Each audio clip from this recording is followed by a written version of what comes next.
ज़िंदगी में तो बहुत सारे ऐसे मौके ज़रूर आए होंगे जब आपका आमना सामना किसी पुलिस ऑफिसर के साथ हुआ होगा या फिर आपको उनसे दो हाथ करने की नौबत आई होगी। ये सिचुएशन दिलचस्प तब और हो जाता है जब पुलिस के द्वारा आपको दादागिरी दिखाई जाती है या फिर आप यूँ कह लीजिए कि गिदरभभकी दी जाती है या फिर धमकाया जाता है। जी हाँ, बिल्कुल सही, आप ये बात सुन रहे हैं अरेस्ट का। तो नमस्कार दोस्तों, मैं प्रकाश पांडे स्वागत करता हूँ आपके अपने यूट्यूब चैनल पे। तो चलिए शुरू करते हैं। आज का अपना टॉपिक अरेस्ट या फिर आप यूँ कह लीजिए डिटेंशन को लेकर है। इस टॉपिक के बारे में मैं आपसे कुछ भी बात करूँ उसके पहले एक बात ध्यान रखिएगा कि ये टॉपिक थोड़ा सा लेंदी टॉपिक है और मैं सारी कुछ बातें केवल एक लेक्चर में नहीं कह सकता। इसीलिए ध्यान रखिएगा, इस पूरे के पूरे टॉपिक को लेकर आने वाले सीरीज़ में हम लोग 3, 4, 5 पार्ट लेकर आएंगे, जिसमें मैं आपसे अरेस्ट या फिर आप यूँ कह लीजिए डिटेंशन या फिर उसमें एक और महत्वपूर्ण टॉपिक मैं आपसे डिस्कस करूँगा, राइट ऑफ अरेस्टेड पर्सन की। जब भी कोई पुलिस ऑफिसर किसी बंदे को अरेस्ट कर लेता है तो अरेस्ट होने के बाद वो पर्सन क्या क्या राइट डिमांड कर सकता है उस पुलिस ऑफिसर से। तो चलिए शुरू करते हैं। सबसे पहले हम समझने की कोशिश करते हैं अरेस्ट को। अरेस्ट क्या होता है? देखिए, अरेस्ट और डिटेंशन ये दोनों वर्ड बेसिकली हमारे इंडियन क्रिमिनल सिस्टम में सिनोनिमसली यूज़ किए जाते हैं, इंटरचेंजेबली यूज़ किए जाते हैं। बहुत सारे एडवोकेट को तो ये भी नहीं पता होता, मैं कॉमन पर्सन की बात नहीं कर रहा, बहुत सारे एडवोकेट को ये पता नहीं होता कि अरेस्ट और डिटेंशन में भी फ़र्क है।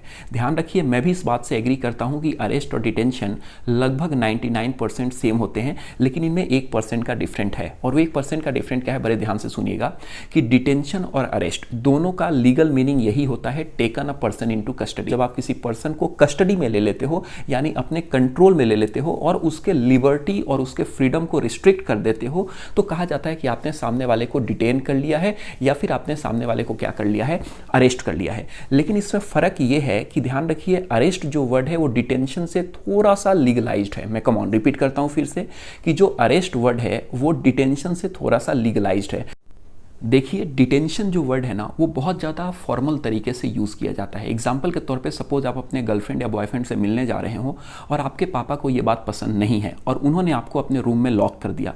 यहाँ पे हम वर्ड बोलेंगे डिटेंशन, इसको हिंदी में कहा जाता है निरोध। लेकिन ध्यान रखिए, वहीं पे अगर पुलिस ऑफिसर ने due to violation of law आपको अरेस्ट कर लिया तो वहाँ पे वर्ड बोला जाता है अरेस्ट। लेकिन ध्यान रखिए, इंडियन क्रिमिनल सिस्टम में बेसिकली आप अरेस्ट और डिटेंशन को इंटरचेंजेबली यूज़ कर सकते। जब भी कोई ऑथोराइज पर्सन सामने वाले पर्सन को अपने कस्टडी में लेते हुए उसके सारे के सारे राइट्स और उसके सारे के सारे लिबर्टी को रिस्ट्रिक्ट कर देता है तो हम वर्ड यूज़ करते हैं कि उसका अरेस्ट कर लिया गया है। ध्यान रखिए, सामने वाले पर्सन को कस्टडी में लेते हुए उसके राइट और उसके लिबर्टी को रिस्ट्रिक्ट करना ही कहा जाता है अरेस्ट।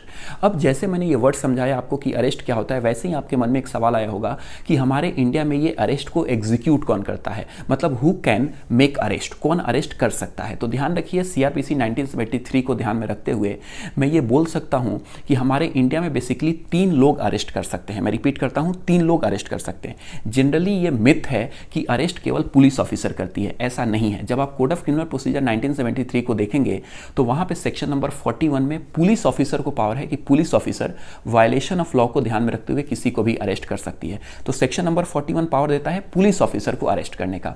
सेक्शन नंबर 43 जो है वो प्राइवेट पर्सन को भी ये पावर देता है कि कोई प्राइवेट पर्सन भी किसी को जेन्युइन ग्राउंड पे अरेस्ट कर सकता है। और section number 43 of CrPC 1973 basically magistrate को ये पावर देता है कि मजिस्ट्रेट भी किसी पर्सन को वायलेशन ऑफ लॉ या ड्यू केयर को ध्यान में रखते हुए अरेस्ट कर सकती है। इसका मतलब यह हुआ कि सीआरपीसी 1973 के हिसाब से 3 लोग अरेस्ट कर सकते हैं। पहला पुलिस ऑफिसर सेक्शन 41 में जाके, दूसरा कौन सा, प्राइवेट पर्सन सेक्शन नंबर 43 में जाके, और तीसरे मजिस्ट्रेट सेक्शन नंबर 44 में जाके।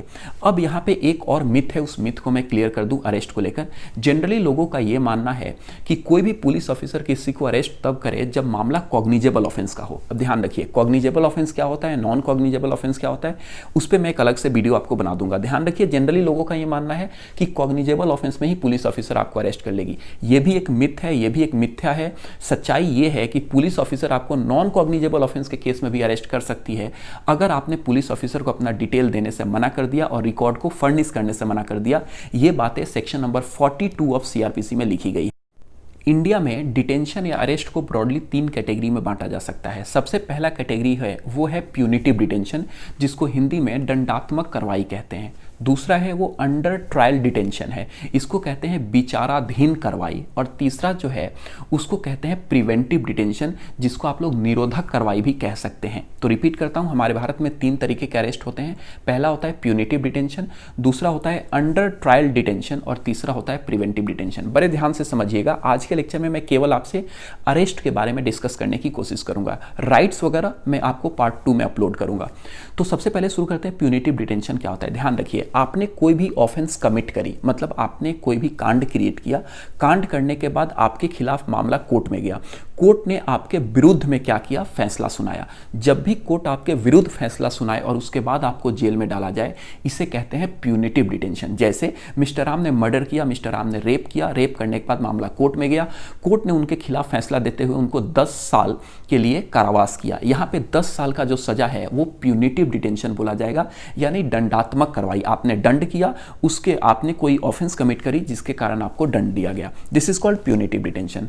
दूसरा होता है अंडर ट्रायल डिटेंशन, मतलब क्या, सपोज कहीं पे मर्डर हुआ, कहीं पे रेप हुआ, ये मर्डर या रेप किसने किया ये अभी कंफर्म नहीं है, लेकिन प्राइमा फेसाई एविडेंस ये प्रूव करता है। प्राइमा फेसाई का मतलब होता है प्रथम दृष्टया, मामले को देखते ही ऐसा लगता है कि ये जो मर्डर है या फिर ये जो रेप है ये मिस्टर राम ने किया होगा। मामला मिस्टर राम के खिलाफ कोर्ट में गया और कोर्ट में अभी ट्रायल चल रहा है, कोर्ट में अभी प्रोसीडिंग चल रही है, यानी वहां पे बहस और वहां पे आर्ग्यूमेंट चल रही है। ध्यान रखिए, अभी कोर्ट ने मिस्टर राम को कन्विक्ट नहीं किया। अगर मिस्टर राम को कन्विक्ट कर दिया जाए तो उसको जो पनिशमेंट मिलेगी that is called punitive detention. लेकिन यहां पे भी कन्विक्ट नहीं किया गया, यहां पे मिस्टर राम केवल क्या है, आरोपित है, यानी एलिज्ड पर्सन है। लेकिन मामले के सेंसिटिवनेस को ध्यान में रखते हुए कोर्ट क्या करेगा कि मिस्टर राम को हो सकता है कि जेल में भेज दे। ध्यान रखिएगा, इसको जुडिशियल कस्टडी कहा जाता है। जब भी कोई पुलिस ऑफिसर आपको अरेस्ट करती है तो उसको 24 आवर्स के अंदर नियरेस्ट मजिस्ट्रेट के पास लेकर जाना होता है। नियरेस्ट मजिस्ट्रेट 3 में से कोई एक काम कर सकता है, या तो पुलिस कस्टडी के टाइम को इंक्रीज कर दे, या फिर दूसरा आपको बेल पे बाहर कर दे, या फिर तीसरा आपको जुडिशियल कस्टडी भेज दे। ध्यान रखिएगा, पुलिस कस्टडी में आपको थाने में रखा जाता है, लेकिन जुडिशियल कस्टडी में आपको जेल में रखा जाता है। तो आप कन्विक्टेड नहीं हुए, ओनली आप एलिज्ड हो, लेकिन कोर्ट आपको बेल पे बाहर नहीं कर रहा और आपको जुडिशियल कस्टडी में भेज रहा है। यहाँ पे जो आपको डिटेंशन दी जा रही है वो डिटेंशन है अंडर ट्रायल डिटेंशन, यानी विचाराधीन कार्रवाई। मतलब आप पे जो कार्रवाई है वो विचाराधीन है, कोर्ट ने अभी आपको कन्विक्ट नहीं किया, केवल अभी आप अंडर ट्रायल में हो। एक होता है प्रिवेंटिव डिटेंशन। प्रिवेंटिव डिटेंशन को आप लोग निवारक या निरोधक कार्रवाई भी कह सकते हैं। अब ये प्रिवेंटिव डिटेंशन क्या होता है, ध्यान रखिए, प्रिवेंटिव डिटेंशन का मतलब होता है अभी ऑफेंस नहीं हुआ, लेकिन पुलिस आपको शक के आधार पर अरेस्ट कर सकती है। ध्यान रखिएगा, अभी ऑफेंस कमिट नहीं हुआ। जो मैंने अभी आपको 2 तरीके के डिटेंशन बताए थे ना, पहला प्यूनिटिव और दूसरा क्या, अंडर ट्रायल, वहां पे ऑफेंस हो गया था। वो बात अलग है कि एक जगह आप कमिट हो गए थे यानी कन्विक्टेड हो गए थे, और दूसरी जगह आप केवल अंडर ट्रायल पे थे। लेकिन प्रिवेंटिव डिटेंशन में कोई भी ऑफेंस नहीं होता, लेकिन पुलिस आपको शक के आधार पर क्या कर सकती है, अरेस्ट कर सकती है। This is called preventive detention. ध्यान रखिए, हमारे इंडिया में प्रिवेंटिव डिटेंशन है, उसके लिए बाकायदा कानून बनाए गए हैं, और हमारे भारत का संविधान का आर्टिकल 22, ध्यान रखिएगा, भारत के संविधान का आर्टिकल 22 ये कहता है कि हमारे भारत में किसी भी पर्सन को प्रिवेंटिव डिटेंशन में मैक्सिमम 3 महीने तक रखा जा सकता है। डिटेंशन को लेकर 2 बातें समझ लीजिए। सबसे पहला पॉइंट ये कि जो प्रिवेंटिव डिटेंशन है उसको लेकर हमारे भारत के संविधान के आर्टिकल 22 में कुछ बातें लिखी गई हैं, और दूसरा जो प्रिवेंटिव डिटेंशन प्रैक्टिकली हमारे इंडिया में होता है वो UAPA एक्ट के थ्रू होता है, अनलॉफुल एक्टिविटी प्रिवेंशन एक्ट।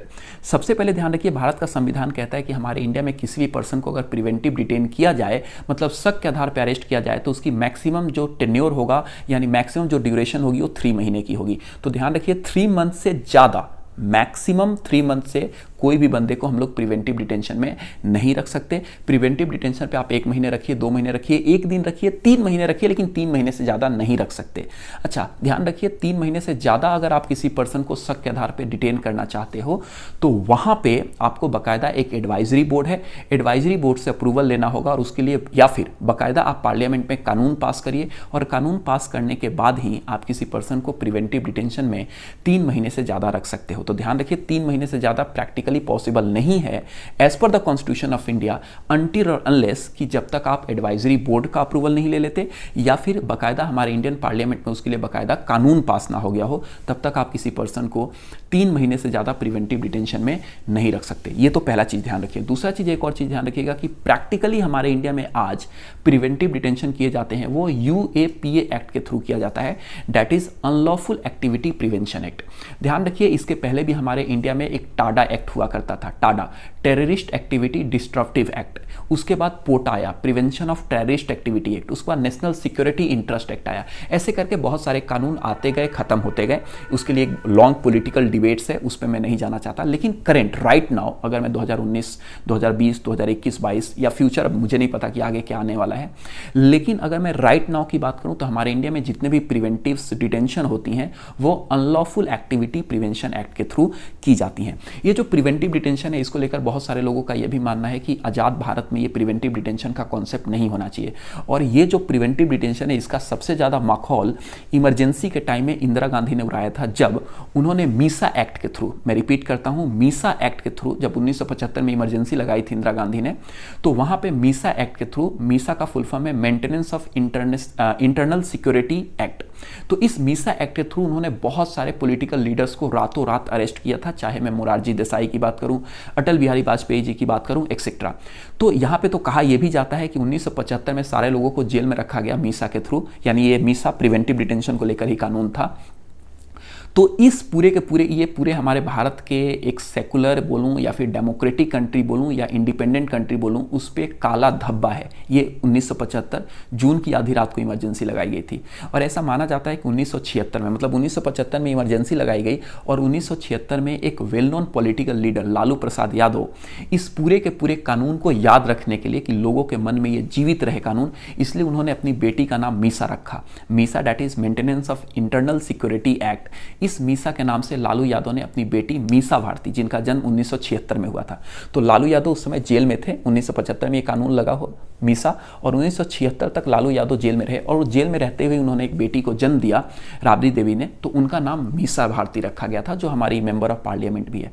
तो ये तो प्रिवेंटिव डिटेंशन है। तो मैंने आपको 3 तरीके के डिटेंशन बताए। सबसे पहला क्या, प्यूनिटिव डिटेंशन, दंडात्मक कार्रवाई, दूसरा अंडर ट्रायल, और तीसरा क्या आप बोलिए, प्रिवेंटिव डिटेंशन। अब मैं आपको नेक्स्ट क्लास में बेसिकली ये समझाने वाला हूं कि ये जो अरेस्ट को लेकर मैंने सारी बातें बताई, इस अरेस्ट को अगर सपोज कोई पुलिस ऑफिसर आपके खिलाफ एग्जीक्यूट कर देती है, मतलब इन शॉर्ट आप अरेस्ट हो जाते हो, तो अरेस्ट होने के बाद आपके क्या क्या राइट्स हैं उन पुलिस ऑफिसर के खिलाफ, मतलब आप क्या क्या चीजें डिमांड कर सकते हो उस पुलिस ऑफिसर से, ये सब मैं आपको नेक्स्ट लेक्चर में दिखाऊंगा। वेट करिए, चैनल को सब्सक्राइब करिए और हमारे साथ जुड़े रहिए। हमारे साथ जुड़ने के लिए आपका बहुत बहुत धन्यवाद।